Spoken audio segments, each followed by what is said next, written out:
Me echaron de la casa que ayudé a construir por romper un simple plato, un plato de cerámica blanca con flores azules que yo misma había comprado con tanto cariño en el mercado de San Ángel.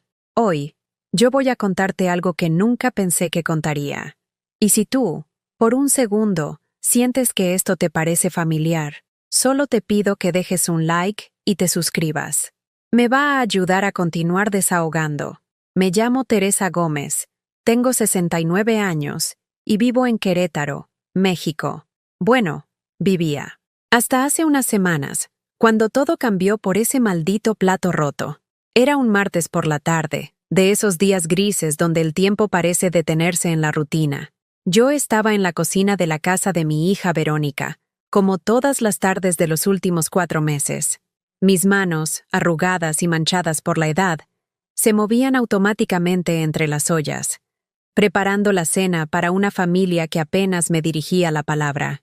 El delantal que llevaba puesto era el mismo que usé durante años en mi propia casa, antes de que las deudas nos obligaran a venderla.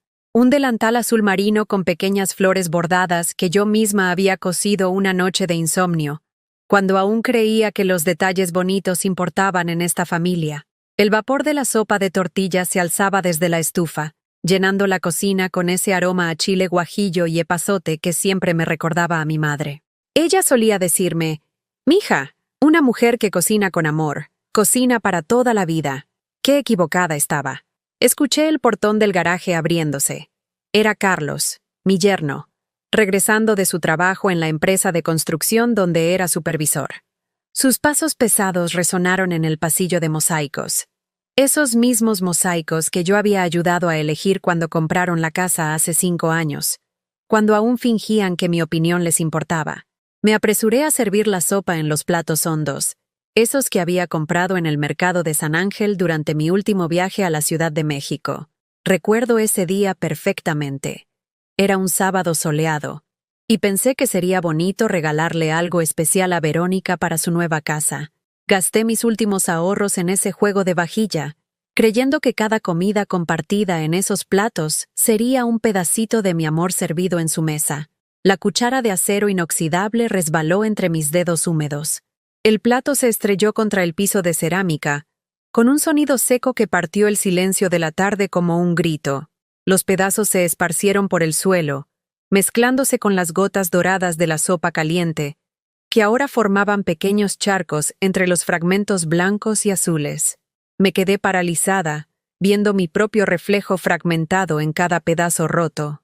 Era como si el plato hubiera sido una metáfora de mi propia vida. Algo que una vez fue completo y hermoso, ahora hecho pedazos en el suelo de una casa que nunca fue realmente mía. Verónica apareció en la entrada de la cocina, con su uniforme de enfermera arrugado, después de un turno de 12 horas en el Hospital General. Su cabello castaño estaba recogido en una cola de caballo desordenada, y tenía esas ojeras profundas que le habían aparecido desde que nació su segundo hijo. Pero no hubo comprensión en su mirada. Solo ese cansancio que se había vuelto desprecio. No me miró a los ojos. Nunca lo hacía ya. Solo suspiró con esa exhalación larga y pesada que había aprendido a usar como un arma silenciosa contra mí. «Es que ya no se da cuenta de nada», murmuró, negando con la cabeza mientras se quitaba los zapatos blancos de enfermera. Carlos apareció detrás de ella, aflojándose la corbata azul marino que usaba para parecer importante en las juntas de obra. Su panza había crecido en los últimos años, tensando los botones de sus camisas, pero su actitud seguía siendo la misma. Fría, calculadora, siempre evaluando el costo-beneficio de cada situación. Me miró con esos ojos pequeños y oscuros, como si fuera un electrodoméstico descompuesto que ya no valía la pena reparar. «Ya basta, Tere», dijo con ese tono seco que había perfeccionado para hacerme sentir invisible. «Ya hiciste lo que pudiste. Pero no es tu casa. Mejor vete un tiempo». Sus palabras cayeron sobre mí como piedras. Cada sílaba pesaba toneladas, aplastando lo poco que quedaba de mi dignidad. «No es tu casa», como si los 4 meses que llevaba viviendo aquí, cocinando, limpiando, cuidando a sus hijos, lavando su ropa, no hubieran significado nada. como si mi presencia fuera solo un favor temporal que ellos me habían hecho, y no una necesidad desesperada después de perder todo lo que tenía. Mi nieta Jimena, de 12 años, me observaba desde el comedor. Sus ojos grandes y cafés, los mismos que había heredado de mí, me miraron por un instante. Esperé algo, una palabra, una sonrisa, un gesto que me dijera que para alguien en esa casa yo todavía importaba. Pero no, solo se levantó de la mesa donde hacía su tarea de matemáticas, recogió sus cuadernos con movimientos lentos y deliberados y subió las escaleras hacia su cuarto. Sus pasos en los escalones de madera sonaron como pequeños martillazos en mi pecho. Hasta mi propia nieta me veía como un mueble fuera de lugar. Me quedé ahí, de pie en medio de la cocina, con los pedazos de cerámica cortándome las palmas de las manos. El caldo de tortilla se enfriaba lentamente en el piso, creando una mancha pegajosa que sabía que tendría que limpiar. Como siempre, como todo, la casa continuó su rutina alrededor de mí. La televisión sonaba en la sala con algún programa de chismes. El perro de los vecinos ladraba en el patio de al lado. Los carros pasaban por la calle Constitución, llevando a personas hacia casas donde las esperaban con amor. Pero yo me quedé inmóvil, sosteniendo los fragmentos de mi propia existencia, sintiendo cómo cada pedazo se clavaba un poco más profundo en mis manos temblorosas. Esa noche, nadie me dirigió la palabra. Esa noche dormí en el sillón de la sala, envuelta en una frazada delgada que olía a humedad. Las luces de la calle se filtraban por las cortinas baratas, creando sombras que bailaban en las paredes, como fantasmas de todos los años que había perdido, cuidando a esta familia. No pude dormir. Mi mente se fue hacia atrás, reviviendo cada momento en que había puesto a Verónica y a su familia antes que a mí misma. Recordé cuando vendí mi casa en Aguascalientes para ayudarles con el enganche de esta casa en Querétaro. Era una casita humilde pero mía, en la colonia Curtidores, donde había vivido 30 años con mi esposo Raúl antes de que el cáncer se lo llevara. Tenía un pequeño patio con bugambilias que yo misma había plantado, una cocina donde cabíamos justos pero éramos felices, y una recámara donde guardaba todos mis recuerdos en un ropero de pino que heredé de mi madre. «Mamá, necesitamos tu ayuda», me había dicho Verónica por teléfono, con esa voz dulce que solo usaba cuando necesitaba algo. «El banco nos pide más dinero del que tenemos. Si nos ayudas, te prometo que cuando tengamos más estabilidad, te devolvemos todo». Yo no dudé ni un segundo. Vendí mi casa en 280,000 pesos, una miseria por lo que valía realmente, porque necesitaban el dinero urgente. Les di 250,000 pesos para el enganche. Los otros 30,000 me los guardé para mis gastos personales, mis medicinas, por si surgía alguna emergencia. «Es temporal, ma», me había dicho Carlos con esa sonrisa falsa que ahora reconozco perfectamente. «En cuanto nos acomodemos, te ayudamos a conseguir algo mejor». 3 años después, nunca volvimos a hablar del tema. Cada vez que yo mencionaba el dinero, Verónica cambiaba de conversación o inventaba una crisis nueva que requería mi comprensión y mi silencio. Cuando mi pensión no me alcanzaba para el cuarto que rentaba en Aguascalientes, volví a pedirles ayuda. «Ven a vivir con nosotros», me dijeron. «Total, aquí hay espacio».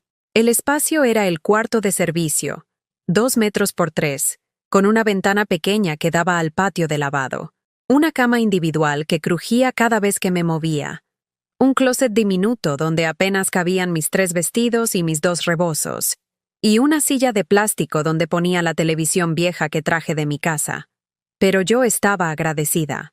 O eso me decía a mí misma cada mañana al levantarme a las 5:30 para preparar el desayuno antes de que Carlos se fuera al trabajo. Huevos con machaca, frijoles refritos, tortillas calientes, café de olla con canela, todo listo a las 6 en punto, porque a Carlos le gustaba desayunar viendo las noticias y no toleraba retrasos.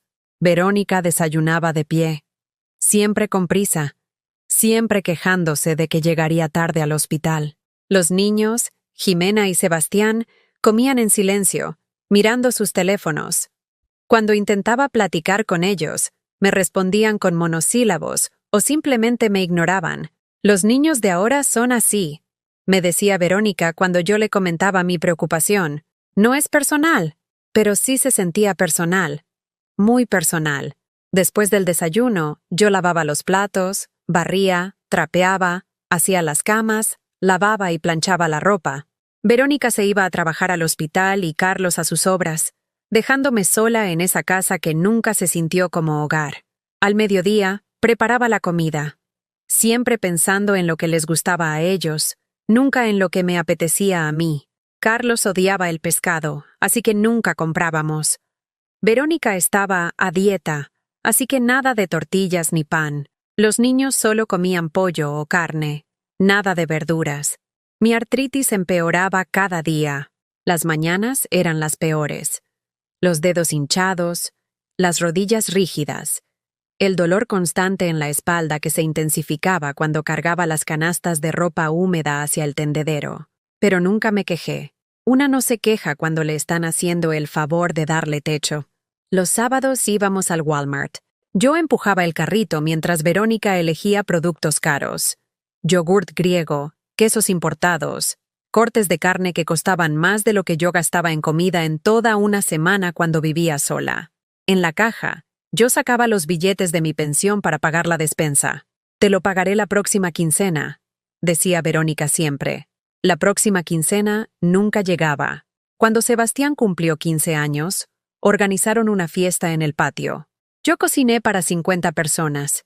Pozole rojo, tostadas, guacamole, aguas frescas. Estuve de pie desde las 5 de la mañana hasta las 2 de la madrugada, sirviendo, limpiando, atendiendo a los invitados. Nadie me agradeció. Ni siquiera me invitaron a sentarme a comer con la familia. «Mejor ve descansando, ma», me dijo Verónica cuando intenté sentarme en una de las mesas. «Ya hiciste mucho». Me fui a mi cuarto a comer un plato de pozole sola, escuchando las risas y la música desde mi ventanita, sintiéndome como una empleada doméstica en lugar de la abuela del festejado. Las cuentas de luz, agua y gas llegaban a mi nombre porque mi credencial era la única que no tenía problemas con el buró de crédito. Yo las pagaba con mi pensión de 3,200 pesos mensuales. Entre servicios, despensa y mis medicinas para la presión y la diabetes, no me quedaba nada para mí. Mis zapatos tenían agujeros en la suela. Mi ropa estaba desteñida y remendada. No me cortaba el cabello porque no tenía dinero para la estética. Pero ellos siempre tenían para sus antojos: la pizza de los viernes, las salidas al cine, la ropa nueva de marca. Una noche de febrero me enfermé gravemente. Fiebre alta, escalofríos, una tos que no me dejaba respirar. Desde mi cuarto, los escuché discutir en el pasillo. «Deberíamos llevarla al doctor», decía Verónica. «¿Con qué dinero? Mejor que se tome un té de manzanilla y mañana vemos cómo está», respondía Carlos. Estuve 3 días con fiebre. Nadie entró a verme. Nadie me trajo siquiera un vaso de agua. El cuarto día, cuando la fiebre por fin bajó, encontré sobre mi cama un blister de paracetamol y una nota de Verónica. «Tómate una cada 8 horas». Ese día entendí algo que había estado negando durante meses. Para ellos, yo no era familia. Era una empleada gratuita con beneficios de hospedaje. Pero el golpe más duro llegó en mi cumpleaños número 69, en abril. Desperté esperando algún gesto. Una felicitación, un abrazo, un pastel sencillo, lo que fuera que me hiciera sentir que mi existencia importaba para alguien en esa casa. Nadie recordó mi cumpleaños. Preparé el desayuno como siempre. Carlos leyó el periódico y se fue al trabajo sin mirarme. Verónica corrió al hospital porque llegaba tarde a su turno. Los niños desayunaron con sus audífonos puestos, sumergidos en sus mundos digitales. A las 2 de la tarde, cuando ya había limpiado toda la casa y tenía la comida lista, me senté en mi cama y lloré. Lloré por todos los cumpleaños que había organizado para ellos. Lloré por todas las veces que había puesto sus necesidades antes que las mías. Lloré por la mujer que había sido y que ya no reconocía en el espejo. Esa tarde salí sola. Caminé hasta el centro de Querétaro, hasta la Plaza de Armas, y me senté en una banca frente a la iglesia de San Francisco. Con mis últimos 100 pesos compré un boleto de lotería en el puesto de Doña Carmen. «Para la suerte, güerita», me dijo con una sonrisa desdentada. «Que Dios la bendiga». Guardé el boleto en mi bolsa sin esperanza alguna. Solo era un capricho tonto de una vieja que quería sentir, aunque fuera por un momento, que la vida todavía le debía algo bueno. No sabía que ese pedazo de papel cambiaría todo. Esa noche, cuando regresé a casa, nadie preguntó dónde había estado. Los días después de mi cumpleaños olvidado se volvieron una sucesión de pequeñas crueldades que cortaban más profundo que cualquier insulto directo. Carlos había desarrollado la costumbre de hablar de mí, como si yo no estuviera presente. Durante las comidas, discutía con Verónica sobre el problema de tu mamá, mientras yo servía los frijoles charros que había estado cocinando desde las 6 de la mañana. Se está volviendo muy distraída, decía él, cortando su bistec con movimientos precisos. Ayer dejó la estufa prendida toda la tarde. Yo había salido 5 minutos al patio para tender la ropa. 5 minutos. Pero para él era evidencia de mi deterioro mental. Y se levanta muy temprano, continuaba Verónica, sin mirarme mientras revisaba su celular. El ruido que hace en la cocina nos despierta. Me levantaba a las 5:30 para tener todo listo antes de que ellos se despertaran. Pero ahora hasta mi dedicación era un problema. Habla sola, agregó Jimena, mi nieta, sin levantar la vista de su plato. La escucho desde mi cuarto. Era cierto. Había empezado a murmurar oraciones mientras cocinaba. Pequeñas conversaciones con mi esposo muerto, susurros de aliento para mis manos artríticas cuando el dolor se volvía insoportable. Pero escuchar a mi propia nieta convertir mi soledad en una acusación me partió el alma en pedacitos. Creo que necesita ayuda profesional, concluyó Carlos, limpiándose la boca con la servilleta que yo había planchado esa mañana. Mi tía estuvo así antes de que la internáramos. La palabra internar flotó en el aire como una amenaza. Yo dejé de masticar. El pedazo de tortilla se me atoró en la garganta. Esa noche, desde mi cuarto, los escuché discutir mi futuro como si fuera un problema logístico. No podemos seguir así, decía Carlos con esa voz autoritaria que usaba para todo. Ya no aporta, solo gasta. Y los niños se están incomodando. Pero es mi mamá, respondía Verónica, aunque su voz sonaba más resignada que defensiva. Tu mamá que vendió su casa y ahora no tiene a dónde ir. Muy conveniente, ¿no crees? Un silencio largo. Después, la voz de mi hija, apenas un susurro. Tal vez tienes razón. Me quedé despierta toda la noche, mirando el techo rajado de mi cuartito, entendiendo por primera vez que ya no era una madre cuidando a su familia. Era una carga que estaban calculando cómo eliminar. A la mañana siguiente, decidí revisar mis papeles. Hacía meses que no los tocaba, confiando en que Verónica me ayudaba con los trámites de mi pensión y mis cuentas médicas. Busqué en mi pequeño maletín de documentos, ese de piel café que había comprado cuando Raúl aún vivía. Mi acta de nacimiento estaba arrugada pero completa. Mi credencial de elector, mi cartilla del IMSS, las escrituras de la casa que vendí, todo parecía en orden hasta que llegué a los papeles del banco. Mis manos temblaron al abrir el sobre manila donde guardaba los documentos de mi cuenta de ahorro, la cuenta donde depositaban mi pensión cada mes. Los últimos 3 estados de cuenta mostraban movimientos que yo no recordaba haber autorizado. Retiros de 1,500 pesos, de 800 pesos, de 2,200 pesos, todos hechos en cajeros automáticos, todos con mi tarjeta. Pero yo no tenía mi tarjeta. Busqué en mi cartera vieja de piel sintética, esa que había usado durante años y que tenía las esquinas desgastadas. Revisé cada compartimento, cada bolsillo. Nada. El corazón me empezó a latir tan fuerte que sentí como si fuera a salírseme del pecho. Volví a revisar los estados de cuenta, esta vez con más cuidado, calculando fechas y cantidades. El 15 de febrero. Retiro de 1,500 pesos. Ese día yo había estado en cama con fiebre alta, tan débil que no me pude levantar ni para ir al baño sola. El 28 de febrero. Retiro de 800 pesos. Esa fecha me quedé cuidando a Sebastián porque estaba enfermo del estómago y no fue a la escuela. El 12 de marzo. Retiro de 2,200 pesos. Ese día había ido con Verónica al súper, pero ella manejó todo el tiempo, y yo nunca salí del carro porque me dolían mucho las rodillas. Alguien había estado usando mi tarjeta, alguien que tenía acceso a mis cosas, alguien que sabía mi NIP. El NIP que le había dado a Verónica, por si algún día necesitas ayudarme con algún trámite, mija. Sentí como si el piso se hubiera abierto bajo mis pies. Las manos me temblaron tanto que los papeles se cayeron al suelo. Durante varios minutos no pude moverme. No pude respirar.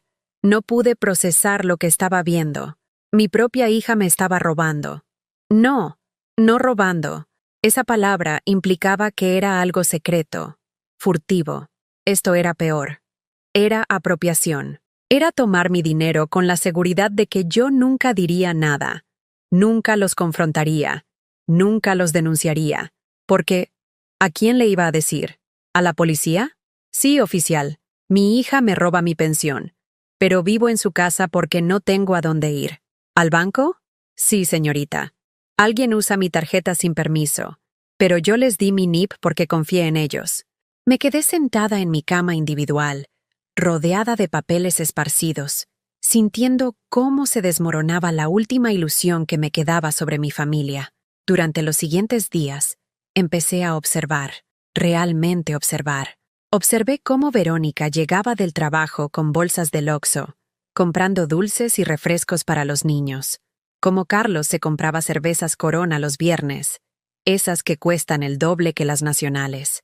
Cómo Jimena tenía audífonos nuevos que no habían estado ahí la semana anterior. Pequeños lujos pagados con mis 3,200 pesos mensuales de pensión. Una tarde, mientras planchaba la ropa en el patio, escuché a Verónica hablando por teléfono con su hermana Rosa, que vive en Guadalajara. ¿Y cómo está la mamá?, preguntaba Rosa desde el altavoz. Ay, hermana, cada día peor, respondía Verónica con un suspiro exagerado. Ya no se puede valer por sí misma. Nosotros la tenemos que mantener completamente. Me quedé inmóvil detrás de la puerta de vidrio, con la plancha caliente en una mano y una de las camisas de Carlos en la otra. ¿No tiene su pensión?, preguntó Rosa. Sí, pero ya sabes cómo es eso. No le alcanza para nada. Nosotros cubrimos todo. Su comida, sus medicinas, todo. Mentía. Mentía descaradamente sobre quién mantenía a quién en esa casa. Pobrecita, continuó Rosa. ¿Y no has pensado en algún asilo? Hay algunos muy buenos en Querétaro. Ay, no me digas eso, respondió Verónica con una voz que sonaba a lágrimas fingidas. No podría, aunque sea muy difícil para nosotros. Es mi mamá. Colgó el teléfono y la escuché suspirar profundamente, como si fuera una mártir cargando con una cruz imposible. Esa noche, cuando estaba lavando los trastes de la cena, se me resbaló una taza, solo una taza de peltre, de esas baratas que venden en el mercado. Ni siquiera se rompió. Solo sonó fuerte cuando tocó el fregadero de acero. Carlos apareció inmediatamente en la cocina. ¿Qué pasó ahora? Nada. Se me resbaló una taza. Estás muy torpe últimamente, Tere. Muy torpe. Me miró con esos ojos fríos, calculadores, como si estuviera evaluando cuánto tiempo más tendría que soportar mi presencia en su casa. Tal vez deberías acostarte más temprano, descansar más. Pero su tono no era de preocupación, era de fastidio. Era la voz de alguien que está buscando excusas para justificar una decisión que ya tomó. Esa madrugada, no pude dormir. Salí de mi cuarto y caminé por la casa silenciosa, viendo todas las cosas que yo había ayudado a comprar. Todos los espacios que había limpiado miles de veces. Todas las esquinas donde había puesto mi amor y mi trabajo. Me detuve frente al refrigerador, donde estaban pegadas las fotos familiares con imanes, fotos de cumpleaños, graduaciones, vacaciones. En ninguna aparecía yo. En todas las celebraciones importantes, yo había estado en la cocina, cocinando, sirviendo, limpiando, invisible. Siempre invisible. Tomé una de las fotos, la de la graduación de Jimena de primaria. Ahí estaban todos sonriendo. Verónica, Carlos, los niños, hasta los padrinos. Yo había organizado toda la fiesta. Había cocinado para 50 personas.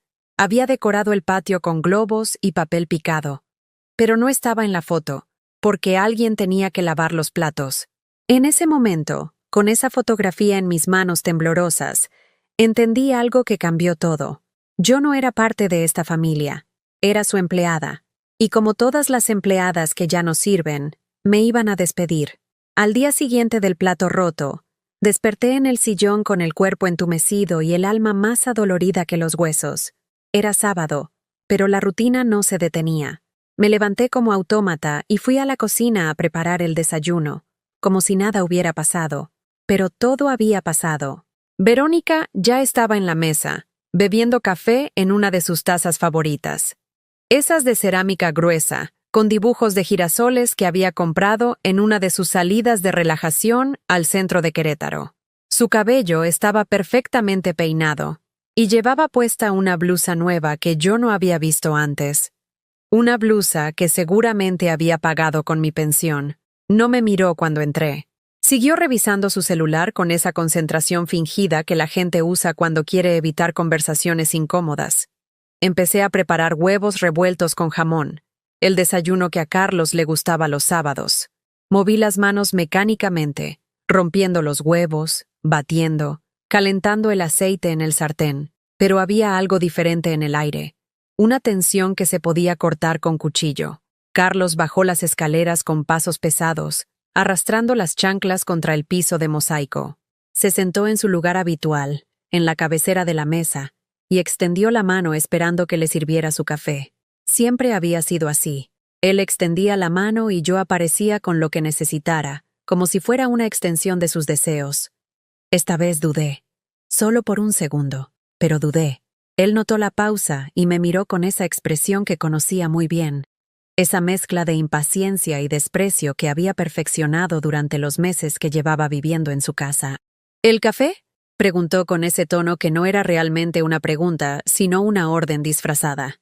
Le serví el café en silencio. Él tomó el primer sorbo y arrugó la cara. Está muy fuerte. No estaba fuerte. Estaba igual que siempre.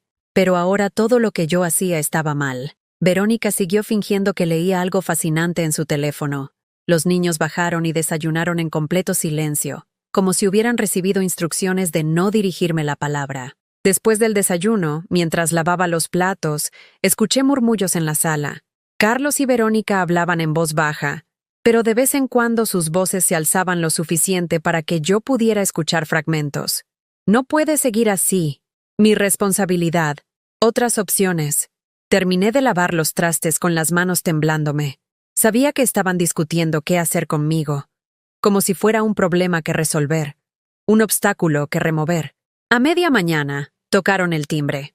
Era la señora Carmen, la madre de Carlos, una mujer de 75 años que siempre había tenido opiniones muy fuertes sobre cómo su hijo debía manejar su casa. Doña Carmen entró con esa autoridad que dan los años y la costumbre de ser obedecida.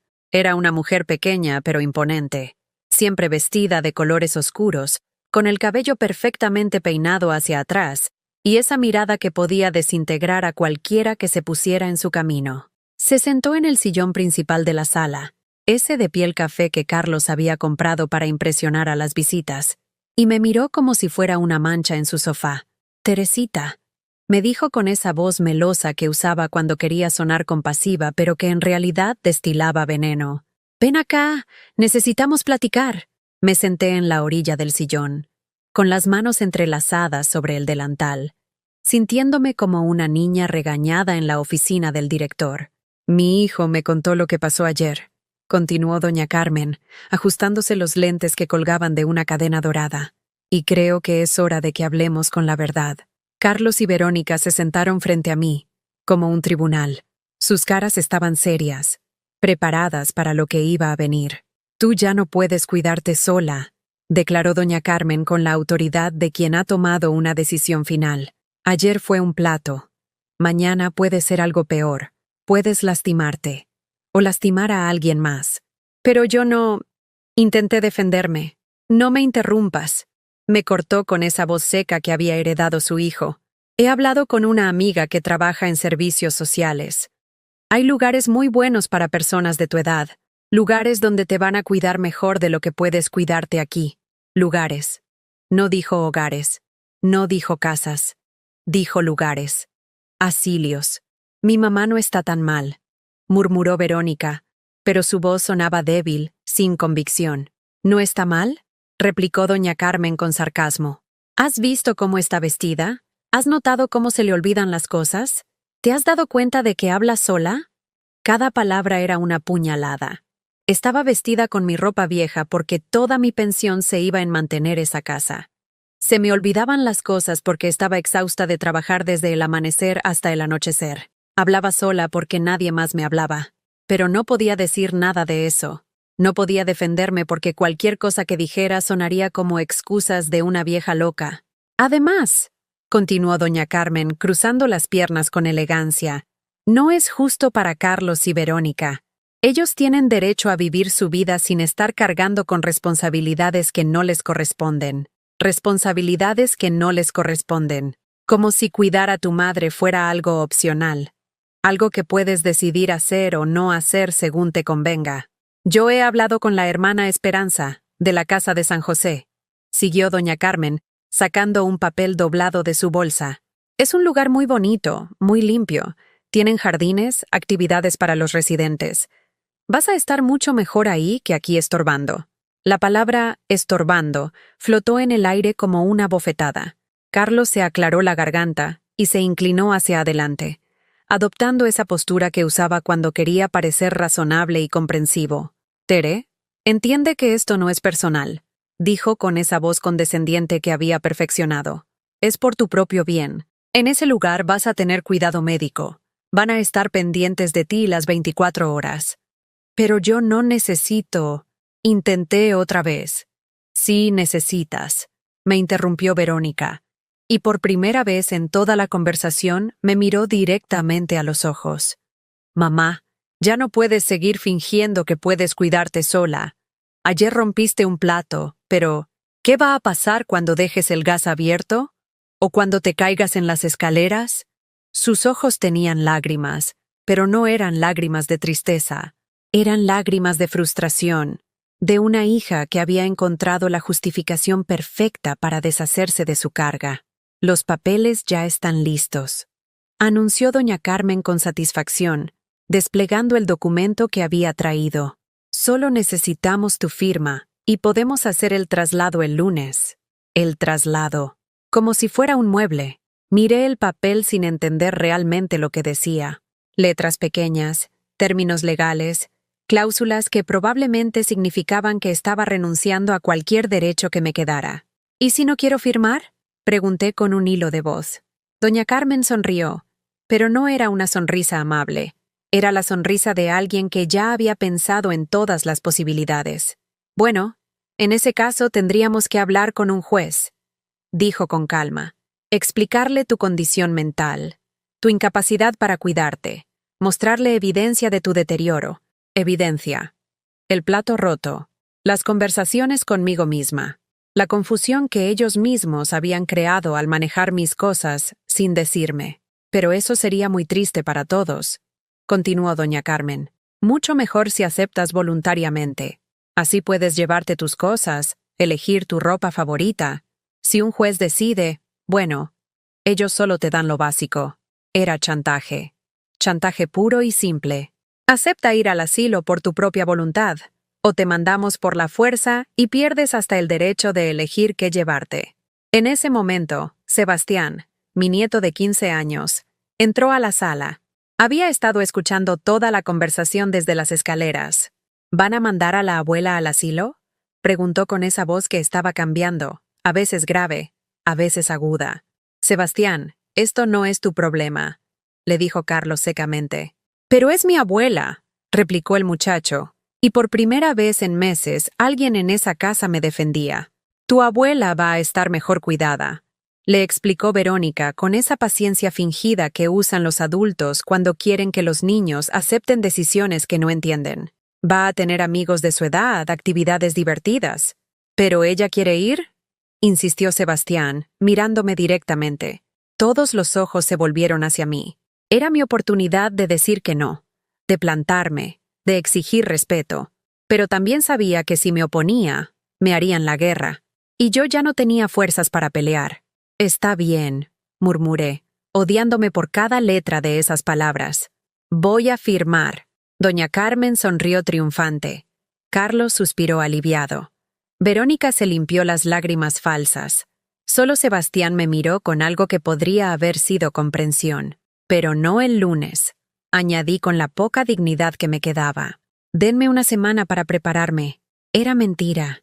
No necesitaba una semana para prepararme. Necesitaba una semana para planear mi venganza. Esa noche, después de que todos se fueron a dormir, me quedé sentada en mi cuarto de servicio, rodeada del silencio que por primera vez en meses no se sentía como abandono, sino como libertad para pensar. Durante 4 meses había vivido en esa casa como un fantasma, moviéndome entre las sombras, evitando hacer ruido, ocupando el menor espacio posible.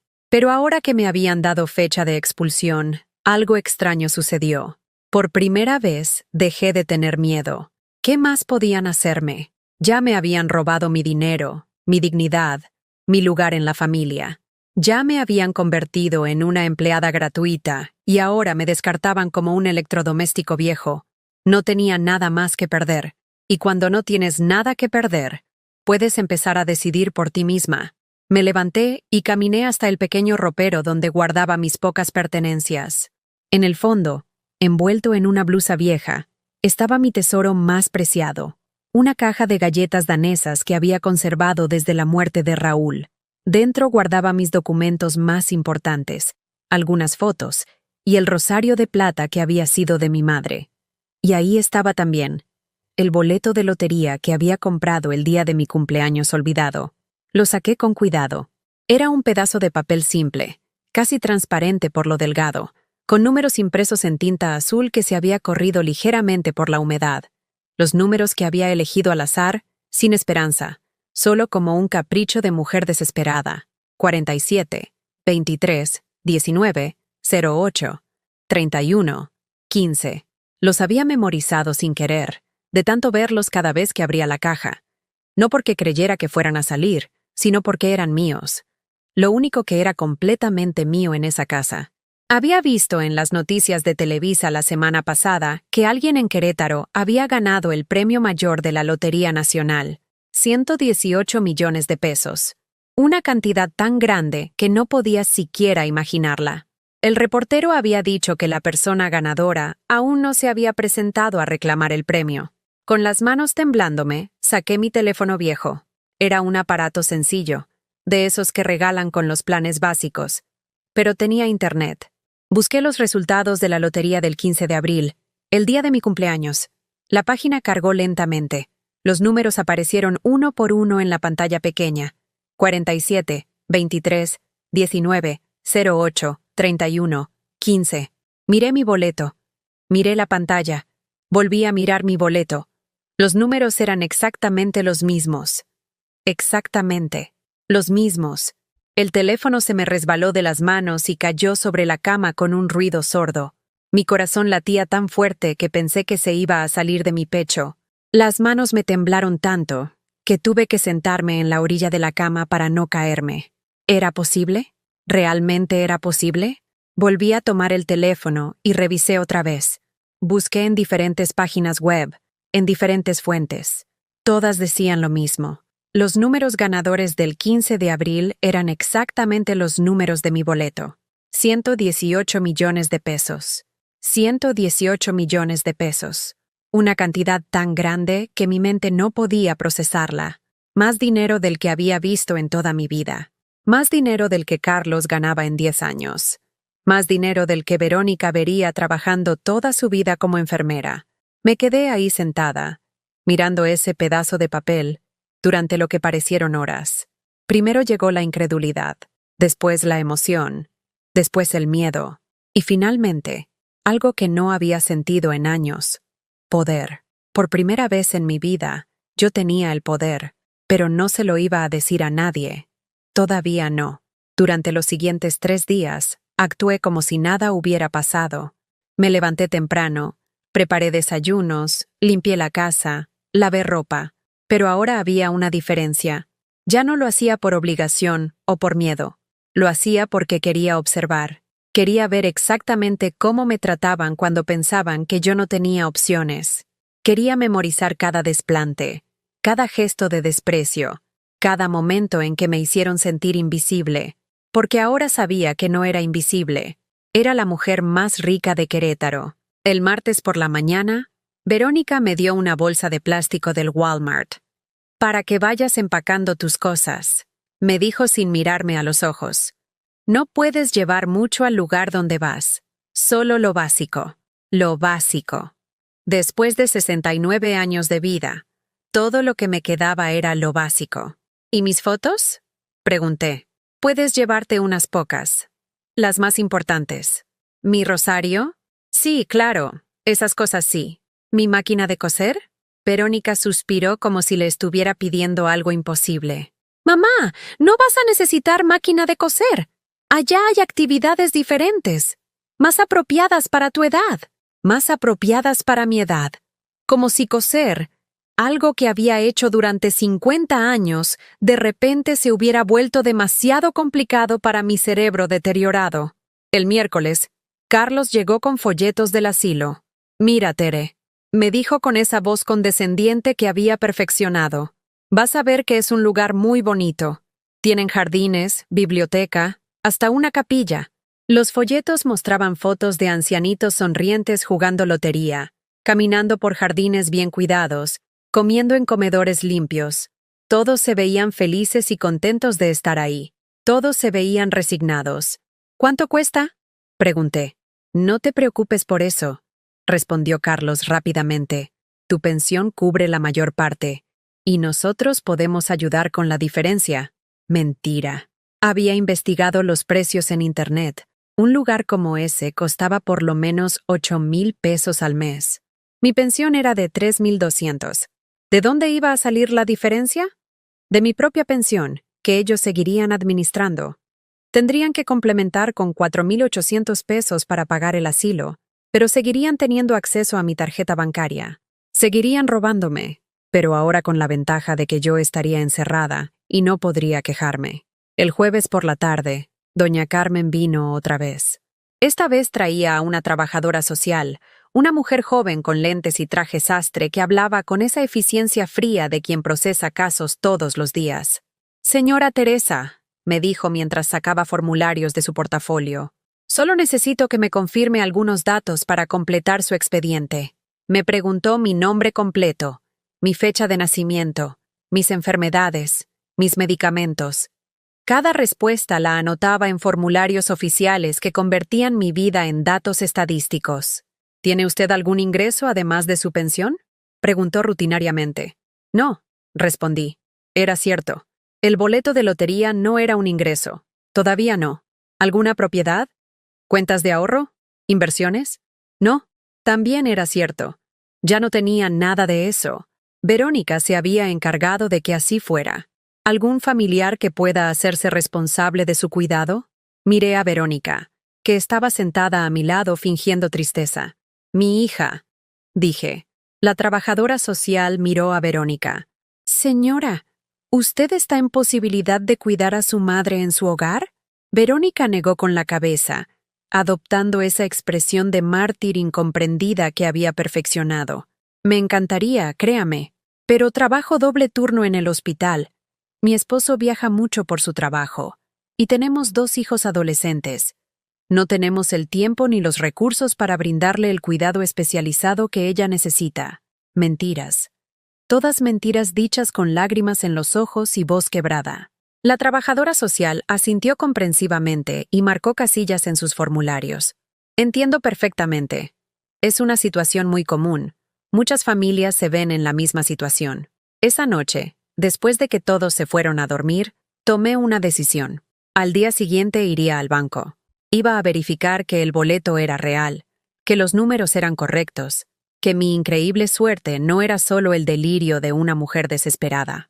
Y si era real, si realmente era la ganadora de 118 millones de pesos, entonces les iba a dar a mi familia exactamente lo que me habían dado a mí durante estos meses. Nada. Me fui a dormir por última vez en esa cama incómoda, en ese cuarto de servicio, sintiendo algo que no había sentido en años. Esperanza. Mañana todo iba a cambiar. El viernes por la mañana me desperté antes del amanecer, pero no por costumbre. Me desperté porque era el día en que mi vida iba a cambiar para siempre. Me vestí con mi ropa más sencilla, una falda gris que había remendado varias veces, una blusa blanca que ya no era del todo blanca, y mis zapatos negros con la suela gastada. Quería parecer exactamente lo que habían dicho que era, una vieja pobre y abandonada. Guardé el boleto de lotería en una bolsita de tela que cosí la noche anterior. La até con un listón y me la puse dentro del sostén, contra el corazón. Ahí donde ellos habían pisoteado mis sentimientos, ahora guardaba mi libertad. Le dije a Verónica que iba al mercado de la Cruz a comprar algunas cosas para mi equipaje del asilo. Ella ni me miró. Solo asintió mientras se arreglaba para irse al hospital. «No te tardes», me dijo como si fuera una niña. «Hoy vienen a medir tu cuarto para ver qué muebles podemos vender». Vender mis muebles. Los pocos que me quedaban después de vender mi casa para ayudarles. Hasta en eso querían sacar ganancia. Tomé el autobús hacia el centro de Querétaro. Durante el trayecto, veía por la ventana todas las calles por donde había caminado durante estos meses, sintiéndome invisible. Ahora las veía diferentes. Ahora sabía que era la mujer más rica que viajaba en ese autobús. La oficina de la Lotería Nacional estaba en una calle cerca del centro histórico, en un edificio colonial con paredes gruesas y techos altos. Había imaginado que sería un lugar más glamoroso, pero era solo una oficina gubernamental más, con escritorios metálicos y empleados que parecían aburridos de estar ahí. Me acerqué a la ventanilla con el corazón latiéndome tan fuerte que pensé que todos podrían escucharlo. «Buenos días», le dije al joven que me atendía. «Vengo a verificar un boleto». El muchacho, que no tendría más de 25 años, me miró con esa expresión de paciencia profesional que usan los empleados de gobierno cuando atienden a adultos mayores. «¿De qué sorteo, señora?» «Del 15 de abril». Saqué el boleto de mi bolsa con manos que temblaban ligeramente. El joven lo tomó y lo puso bajo una lupa especial que tenía en su escritorio. Sus ojos se abrieron como platos. «Señora», me dijo con voz temblorosa, «¿usted sabe qué boleto es este?» «¿Es ganador?», pregunté, fingiendo inocencia. El muchacho se levantó de su silla tan rápido que la hizo rodar hacia atrás. «Señora, usted ganó el premio mayor, 118 millones de pesos». Su grito se escuchó en toda la oficina. Otros empleados voltearon a vernos. Una señora mayor que esperaba en la fila detrás de mí se persignó. «¿Está seguro?», pregunté, aunque ya sabía la respuesta. «Completamente seguro. Señora, permítame llamar a mi supervisor. Esto es increíble». En los siguientes minutos, la oficina se convirtió en un hervidero de actividad. Llegó el supervisor, después el gerente regional, después alguien de la Ciudad de México por teléfono. Todos verificaron y reverificaron el boleto. Era real. Era completamente real. Me pidieron mi identificación, mi acta de nacimiento, comprobante de domicilio. Llené formularios tras formularios. Me explicaron sobre impuestos, sobre opciones de pago, sobre transferencias bancarias. Pero yo solo escuchaba a medias. Mi mente estaba en otra parte. Estaba pensando en la cara que pondría Carlos cuando se enterara, en la expresión de Verónica cuando descubriera que la vieja senil que iban a meter a un asilo era millonaria. «Señora Teresa», me dijo el gerente regional, un hombre elegante con traje azul marino, «¿desea que hagamos algún anuncio público? Los medios van a querer entrevistarla». «No», respondí inmediatamente. «Quiero mantenerlo en secreto por ahora». «Por supuesto, es su derecho. Pero necesitamos saber cómo quiere recibir el dinero». Opté por recibir el pago en una cuenta nueva, en un banco diferente al que usaba mi familia. No quería que ni siquiera supieran en qué institución estaba mi dinero. El proceso tomó toda la mañana. Cuando salí de ahí, oficialmente era una de las mujeres más ricas de Querétaro. Pero seguía viéndome exactamente igual, una anciana con ropa remendada y zapatos gastados. Regresé a la casa a las 2 de la tarde. Verónica estaba en la cocina, calentando comida en el microondas. «¿Compraste lo que necesitabas?», me preguntó sin mucho interés. «Sí», mentí. «Todo listo para el lunes». Esa tarde llegó doña Carmen con más papeles para firmar. Documentos que me transferían al asilo, que autorizaban el manejo de mi pensión, que básicamente me convertían en una inválida legal. Los firmé todos sin leer. Ya no importaban. El sábado por la noche, organizaron una cena familiar de despedida. Era una farsa, por supuesto. Ninguno de ellos iba a extrañarme, pero querían mantener las apariencias de que eran una familia amorosa que tomaba decisiones difíciles por el bien de su ser querido. Cocinaron mis platos favoritos: mole poblano, arroz rojo, frijoles charros. Pusieron la mesa del comedor con los platos buenos, esos que solo usaban cuando venían visitas importantes. «Brindemos por la abuela», dijo Carlos, levantando su copa de vino.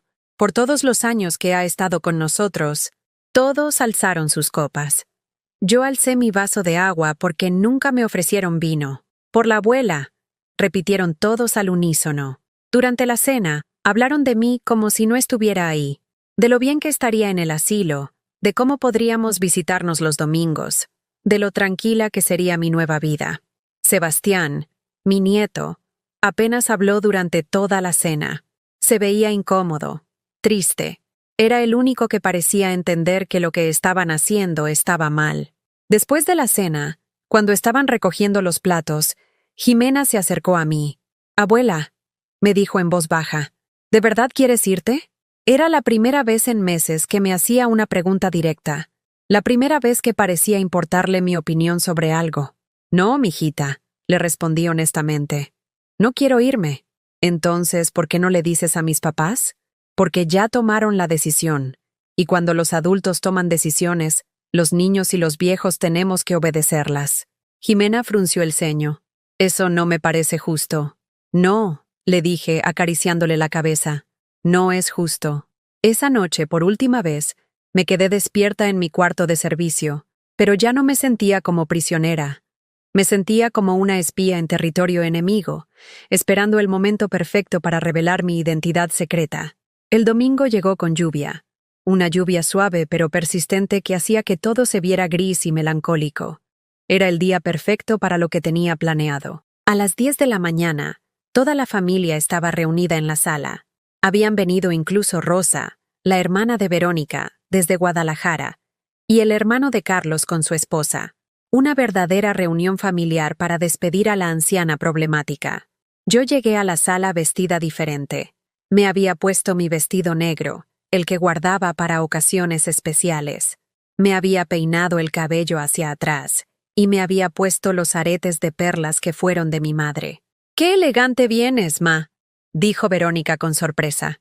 «Es una ocasión especial», respondí. Me senté en el sillón individual, frente a todos ellos. Los miré uno por uno. Carlos con su cara de satisfacción, Verónica con sus lágrimas preparadas, doña Carmen con su sonrisa de triunfo, los invitados con sus expresiones de lástima. Antes de irme, dije con voz clara y fuerte: «Quiero decirles algo». «Claro, ma», dijo Verónica. «Lo que quieras». Saqué de mi bolsa una hoja doblada. Era una copia del recibo de la lotería, el documento que certificaba que era ganadora de 118 millones de pesos. «Durante estos meses», comencé, «ustedes me han tratado como si fuera una carga. Me han robado mi dinero, me han faltado al respeto, me han hecho sentir invisible». «Mamá». «No es cierto», empezó a decir Verónica. «No me interrumpas», le grité, y mi voz sonó tan fuerte que todos se quedaron callados. «Por primera vez en meses, yo voy a hablar y ustedes van a escuchar». Desdoblé el papel lentamente, como si fuera un mapa del tesoro. «Hace 3 días fui a la oficina de la Lotería Nacional», continué, «para verificar un boleto que compré el día de mi cumpleaños, el cumpleaños que ninguno de ustedes recordó». Carlos frunció el ceño, sin entender a dónde iba la conversación. «Resulta que ese boleto», hice una pausa dramática, «era el ganador del premio mayor». El silencio que siguió fue ensordecedor. 118 millones de pesos. Rosa se llevó las manos a la boca. El hermano de Carlos se inclinó hacia adelante. Doña Carmen se quitó los lentes como si no pudiera ver bien. «Mientas», susurró Carlos. «¿Miento?», dije, levantándome del sillón. «¿Miento como cuando dijiste que mi pensión no alcanzaba para nada? ¿Miento como cuando Verónica le dijo a su hermana que ustedes me mantenían?». Les mostré el papel. Carlos se lo arrebató de las manos y lo leyó con ojos que se iban agrandando cada segundo. Esto es real», murmuró. Completamente real, confirmé. Soy millonaria, y ustedes me van a meter a un asilo porque rompí un plato. La sala explotó en voces confusas, exclamaciones, preguntas atropelladas. «Mamá, no sabíamos», gritó Verónica. «Podemos cancelar todo», añadió Carlos. «Ha sido un malentendido», se sumó doña Carmen. Yo levanté la mano y todos se callaron. «No», dije con una calma que me sorprendió a mí misma. «No ha sido un malentendido. Ha sido exactamente lo que ustedes querían hacer, deshacerse de mí». Caminé hacia la puerta, pero antes de salir, me volví una última vez. Ya firmé todos los papeles. Mañana me voy al asilo, porque una mujer de palabra cumple sus compromisos. «¡Pero el dinero!», gritó Carlos, mostrando por fin su verdadera cara. «El dinero», repetí con una sonrisa. «Se queda conmigo. Todo. Hasta el último peso». Y salí de esa casa para nunca volver. No fui al asilo. En lugar de eso, esa misma tarde del domingo, tomé un taxi hasta el Hotel La Mansión, en el centro histórico de Querétaro. Era un hotel que había admirado desde afuera durante años, con su fachada colonial rosa y sus balcones de hierro forjado, pero al que nunca pensé que podría entrar como huésped. «Buenas tardes», le dije al recepcionista. Un joven elegante con uniforme azul marino. «Quisiera la suite más bonita que tengan disponible». El muchacho me miró de arriba abajo, evaluando mi ropa humilde y mis zapatos gastados. «Señora, las suites tienen un costo de…», empezó a decir con ese tono condescendiente que conocía muy bien. «No me importa el costo», lo interrumpí, sacando mi nueva tarjeta del banco. «La mejor suite que tengan». Esa noche dormí en una cama king size con sábanas de algodón egipcio, en una habitación con techos de vigas de madera y ventanas que daban al jardín central del hotel. Por primera vez en meses, me quedé dormida en silencio absoluto, sin escuchar quejas, demandas o reproches. Desperté cuando quise despertar, no a las 5:30 para preparar desayunos que nadie agradecía. Pedí servicio al cuarto, huevos benedictinos, café de grano, jugo de naranja recién exprimido y pan dulce artesanal. Comí en la terraza de mi suite, viendo el amanecer sobre las cúpulas de las iglesias coloniales, sintiendo el aire fresco de la mañana en mi cara. Era libertad. Libertad real, no la ilusión de libertad que había tenido cuando era prisionera en casa de mi propia hija. Durante los siguientes días me dediqué a redescubrirme. Fui a una estética en la zona rosa y me corté el cabello por primera vez en 2 años. Un corte moderno, elegante, que me quitó 10 años de encima. «Señora, tiene un cabello hermoso», me dijo la estilista mientras trabajaba. «Solo necesitaba un poco de cariño». Como yo, pensé. Solo necesitaba un poco de cariño. Compré ropa nueva en el centro comercial Antea. No ropa de descuento o de segunda mano.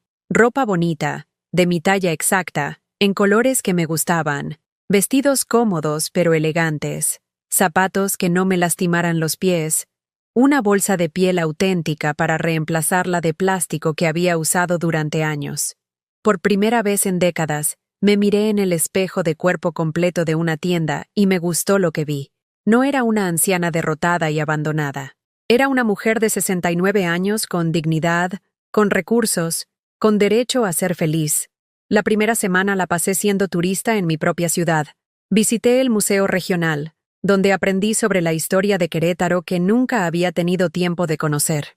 Caminé por el Jardín Cenea, alimenté a las palomas. Me senté en las bancas a leer libros que había querido leer durante años, pero que nunca tuve tiempo para disfrutar.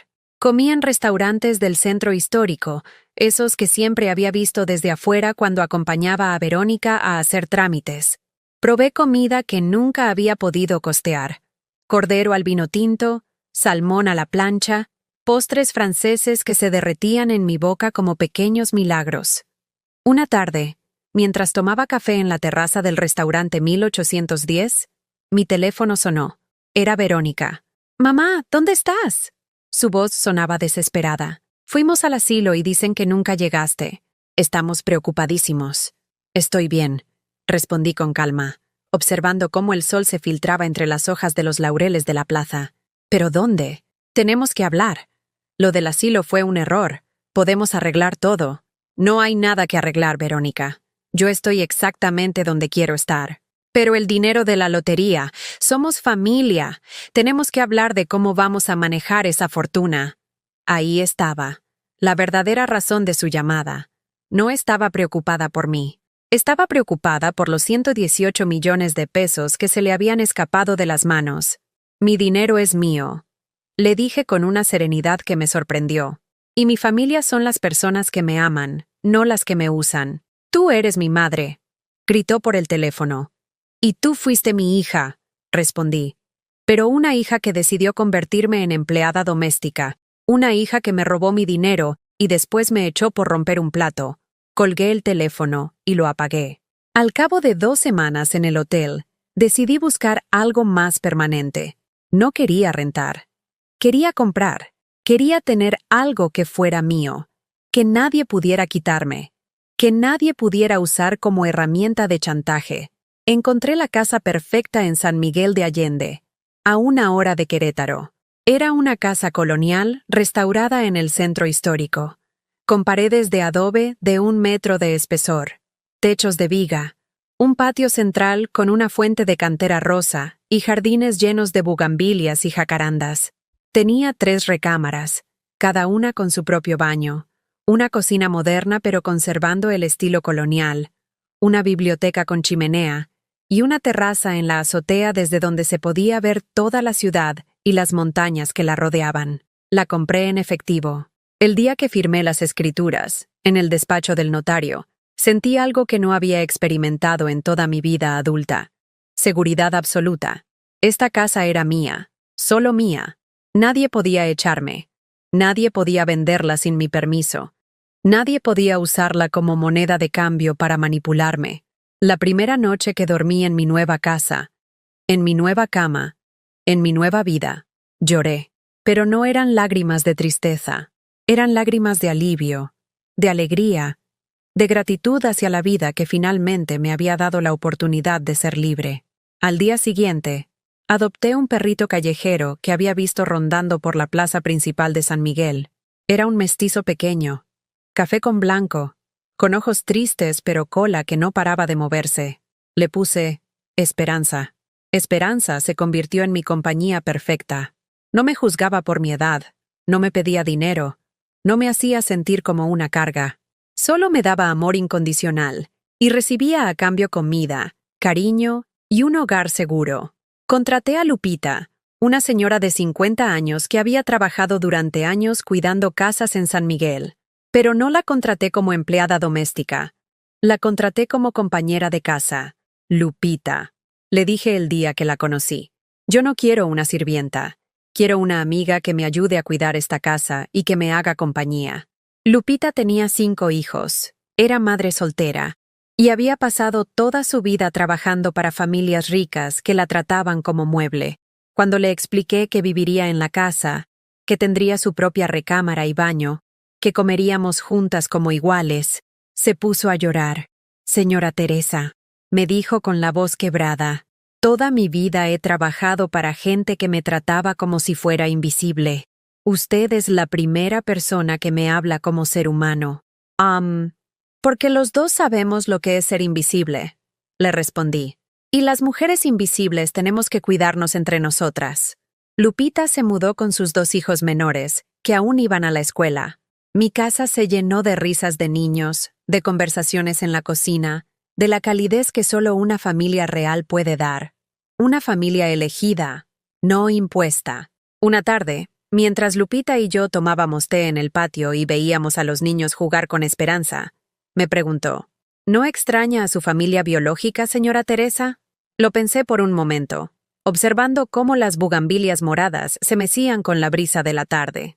Extraño la familia que creí que tenía, le respondí, pero no extraño la familia que realmente era. Mi teléfono seguía sonando todos los días. Verónica, Carlos, Doña Carmen, hasta Rosa desde Guadalajara. Todos querían platicar, todos tenían explicaciones, todos habían entendido mal la situación, pero yo ya no contestaba.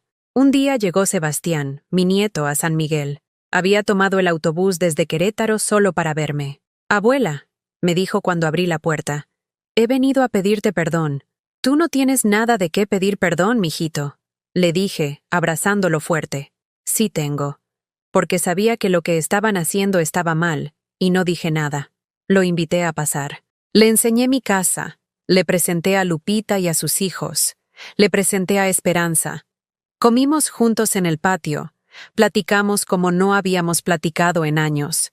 ¿Puedo venir a visitarte a veces?, me preguntó antes de irse. Puedes venir cuando quieras. Le dije, esta siempre va a ser tu casa. Era verdad.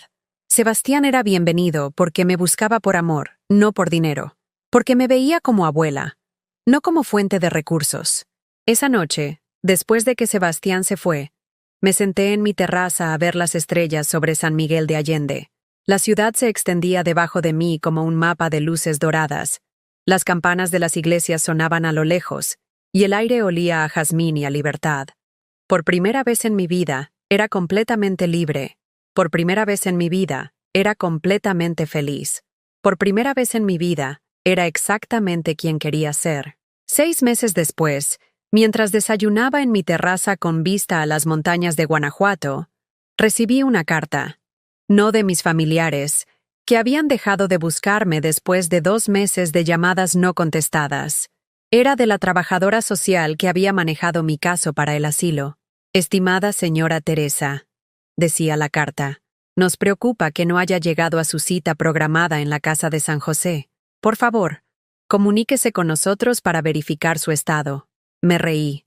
Me reí tan fuerte que Esperanza levantó las orejas desde su lugar favorito bajo la bugambilia. Y Lupita asomó la cabeza desde la cocina para ver qué pasaba. ¿Qué es tan gracioso, señora Teresa?, preguntó Lupita, secándose las manos en el delantal que yo le había comprado. Uno bonito con flores bordadas, no como los delantales grises y tristes que había usado toda su vida. Me están buscando para internarme en un asilo, le dije, mostrándole la carta. Y aquí estoy, libre como un pájaro. Lupita se sentó conmigo en la mesa de hierro forjado que habíamos puesto en la terraza. Desayunábamos juntas todas las mañanas. Ella, yo y sus 2 hijos cuando no tenían escuela. Una verdadera familia alrededor de una mesa, compartiendo no solo comida sino conversación, risas, planes para el día. ¿Va a contestarles?, me preguntó Lupita, sirviéndose café del mismo juego de porcelana fina que yo usaba. No había platos diferentes para la empleada. Todos comíamos en la misma vajilla, como iguales. No, respondí, rompiendo la carta en pedacitos pequeños que se llevó el viento matutino. Ellos buscan a una Teresa que ya no existe. Y era verdad. La Teresa que había roto el plato en la cocina de Verónica. La Teresa que había dormido en el cuarto de servicio. La Teresa que había aguantado humillaciones por un techo que nunca fue realmente suyo. Esa Teresa había muerto el día que salí de esa casa. La Teresa que desayunaba en esta terraza, rodeada de flores que yo misma había plantado, con un perro que me amaba sin condiciones y una compañera que me respetaba como ser humano, era una mujer completamente nueva. Esa mañana, como cada miércoles, fui al mercado de San Miguel, pero no como la anciana invisible que solía ser, apurándose por comprar lo más barato para una familia que la despreciaba. Iba como la señora Teresa Gómez, vecina respetada del centro histórico, que conocía a todos los comerciantes por su nombre y que siempre tenía una sonrisa y una palabra amable para cada uno. «Señora Teresa», me gritó doña Rosa desde su puesto de flores. Le guardé las rosas amarillas que le gustan para su patio. «Buenos días, doña Teresa», me saludó don Miguel desde su carnicería. «¿Cómo está la familia?» Familia. Esa palabra ya no me dolía cuando la escuchaba. Ahora tenía una definición nueva. Lupita y sus hijos, que me incluían en sus conversaciones. Esperanza, que me esperaba en la puerta cada vez que salía. Sebastián, que venía a visitarme cada 2 semanas y que había empezado a traer a su novia para presentármela. Los comerciantes del mercado, que me trataban con cariño genuino. Los vecinos de la calle, que paraban a saludarme cuando regaba mis plantas. Esa era mi familia ahora, la familia que yo había elegido y que me había elegido a mí. Por las tardes, después de la comida, solía sentarme en mi biblioteca a escribir. Había empezado un diario, no para quejarme del pasado, sino para registrar cada día de felicidad que estaba viviendo. Páginas llenas de pequeños momentos que antes no habría notado. El color del cielo al atardecer, el sabor del café recién molido, la sensación de despertar sin prisa, la alegría de comprar algo bonito simplemente porque me gustaba. Una tarde de noviembre, mientras escribía sobre mi visita al Museo de la Casa de Allende, escuché que tocaban a la puerta. Lupita había salido con los niños a hacer mandados, así que fui yo a abrir. Era Jimena, mi nieta. La reconocí inmediatamente, aunque había crecido mucho en estos 6 meses. Ya no era la niña de 12 años que me había ignorado en aquella casa. Era una adolescente de 13, más alta, con una expresión más madura en los ojos. «Hola, abuela», me dijo con timidez. «Jimena», susurré, sintiendo cómo se me llenaban los ojos de lágrimas. «¿Cómo llegaste hasta acá?» Le pedí la dirección a Sebastián. Me confesó. «Tomé el autobús desde Querétaro. Necesitaba hablar contigo». La invité a pasar. Le enseñé la casa. Le presenté a Esperanza.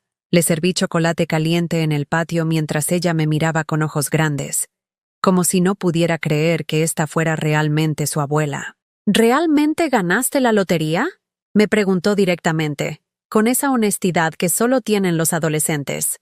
«Sí», le respondí. 118 millones de pesos. «¿Y por eso te fuiste?» «No», le dije, acariciando a Esperanza que se había subido a mi regazo. «Me fui porque me echaron por romper un plato. El dinero solo me dio la oportunidad de irme con dignidad». Jimena bajó la mirada. «En la casa todo está muy raro desde que te fuiste», me confesó. «Mis papás pelean todo el tiempo. Hablan de dinero, de abogados, de que tú nos abandonaste. Pero yo sé que no es verdad». «¿Tú qué crees que es verdad?», le pregunté. «Creo que nunca te tratamos como familia», dijo con una voz tan pequeña que apenas la escuché. «Creo que te tratamos como sirvienta. Y creo que cuando ganaste el dinero, nos asustamos porque sabíamos que ya no tendrías que aguantarnos». La sabiduría de esa niña me partió el corazón y me lo sanó al mismo tiempo. «¿Puedo venir a visitarte?», me preguntó. «No por el dinero, solo porque te extraño. Extraño cuando me contabas historias de cuando eras joven. Extraño cuando me enseñabas a hacer tortillas. Extraño tener una abuela». «Claro que puedes venir», le dije, abrazándola fuerte, «pero solo si vienes porque quieres estar conmigo, no porque tus papás te manden. Es solo porque quiero estar contigo», me aseguró. «Mis papás ni siquiera saben que estoy aquí». Esa tarde, Jimena y yo cocinamos juntas en mi nueva cocina. Hicimos tamales de dulce, como yo le había enseñado años antes, cuando aún creía que enseñar tradiciones familiares importaba en esa casa. Ahora, en mi propia cocina, con mi nieta eligiendo estar conmigo libremente, enseñar esas tradiciones se sentía como un regalo que yo me daba a mí misma. Cuando Lupita regresó con sus hijos, encontró a 3 generaciones de mujeres en la cocina: yo, Jimena y ella, todas enharinadas y riéndonos mientras envolvíamos tamales en hojas de maíz. «Esta es Jimena, mi nieta», le dije a Lupita. «La única que vino a buscarme por amor». Esa noche, Jimena se quedó a dormir. En la mañana, antes de regresar a Querétaro, me hizo una pregunta que me cambió para siempre. «Abuela, ¿cómo supiste que tenías que irte?». «Cuando entendí que no era feliz», le respondí, «y cuando me di cuenta de que tenía derecho a ser feliz, aunque eso doliera a otras personas». «Mijita», le dije, acariciándole el cabello, «toda mi vida puse la felicidad de otros antes que la mía, y lo único que conseguí fue que me despreciaran por débil. Cuando finalmente puse mi felicidad primero, recuperé mi dignidad». 1 año después de romper aquel plato, recibí una última llamada de Verónica. «Mamá», me dijo con voz cansada, «Carlos me dejó. Se fue con su secretaria. Me quedé sin casa, sin dinero, sin nada». Esperé en silencio. «Necesito tu ayuda», continuó. «Sé que he sido una mala hija, pero eres mi madre. Por favor». «Verónica», le dije con la tranquilidad que me habían dado estos meses de paz, «yo ya no soy la madre que tú conociste. Esa mujer murió el día que me echaste por romper un plato». «¡Pero somos familia!». «La familia se construye con amor y respeto», le respondí. no con sangre y chantajes. ¿Me vas a dejar sin nada? Te voy a dejar exactamente con lo que tú me dejaste a mí, la oportunidad de aprender a valerte por ti misma. Y colgué por última vez. Esa noche, sentada en mi terraza bajo las estrellas de San Miguel de Allende, con Esperanza dormida a mis pies y el sonido de las campanas de las iglesias llenando el aire, pensé en todo lo que había perdido y todo lo que había ganado. Había perdido una casa que nunca fue mía, una familia que nunca me amó realmente, y una vida que me estaba matando lentamente. Había ganado una libertad que nunca había conocido, una dignidad que creí perdida para siempre, y una felicidad que no sabía que merecía. Me echaron por romper un plato, pero sin saberlo, rompieron las cadenas que me tenían prisionera. Y ahora, cada mañana, cuando despierto en mi cama, en mi casa, en mi vida, le doy gracias a la vida por ese plato roto, porque a veces, para encontrar algo mejor, primero tienes que dejar que se rompa lo que ya no sirve. ¿Has vivido o conoces a alguien que haya pasado por algo parecido? Si mi historia te conmovió, cuéntame en los comentarios. Y si crees que este mensaje puede llegar a alguien que lo necesita, por favor dale like y suscríbete al canal. A veces, una historia puede cambiar una vida.